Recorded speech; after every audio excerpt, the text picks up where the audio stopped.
Je m'appelle Francine Christophe. Je suis née le 18 août 1933. 1933, c'est l'année où Hitler prend le pouvoir. Voilà. C'est mon étoile. Je la porte sur la poitrine, bien entendu, comme tous les juifs. C'est gros, n'est-ce pas? Surtout sur une poitrine d'enfant, puisque j'ai 8 ans à ce moment-là. Il s'est passé dans mon camp de Bergen-Belsen quelque chose de tout à fait extraordinaire. Je rappelle que nous étions des enfants de prisonniers de guerre et à ce titre privilégiés.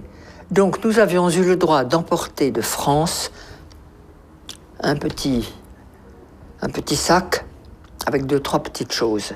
Une femme, un petit bout de chocolat, une femme, un petit morceau de sucre, une femme, une petite poignée de riz.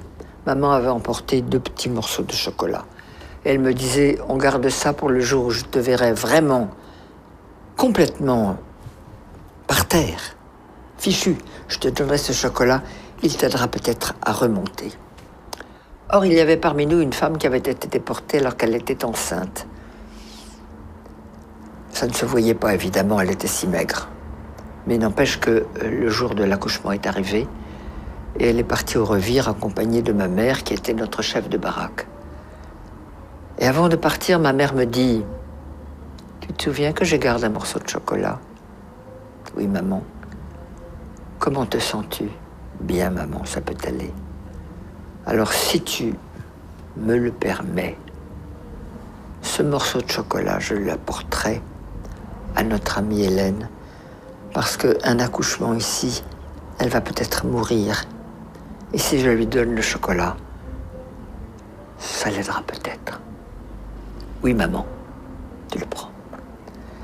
Hélène a accouché, elle a accouché d'un bébé, toute petite chose malingre.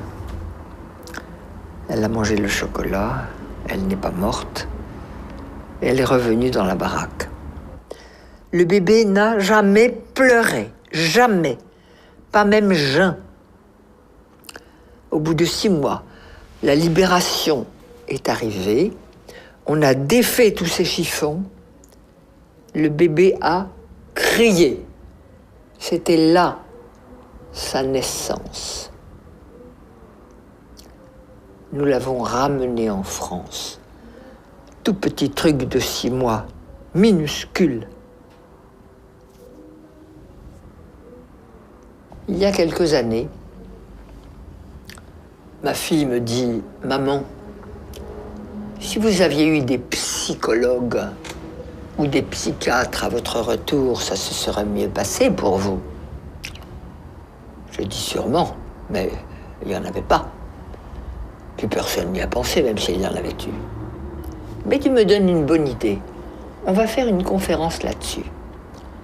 Et j'ai organisé une conférence sur le thème « Et s'il y avait eu des psys en 1945 à notre retour de camp, comment est-ce que ça se serait passé ?» J'ai eu beaucoup de monde, des anciens, des survivants, des curieux, et puis beaucoup de psychologues, psychiatres, psychothérapeutes, tout ce monde-là venait. Très intéressant. Chacun avait son idée, c'était très bien. Et puis il y a une femme qui est arrivée et qui a dit « Moi, j'habite Marseille, je suis médecin psychiatre. Et avant de vous faire ma communication, j'ai quelque chose à donner à Francine Christophe, c'est-à-dire à moi. » Elle fouille dans sa poche, elle sort un morceau de chocolat, elle me le donne et elle me dit « Je suis le bébé. »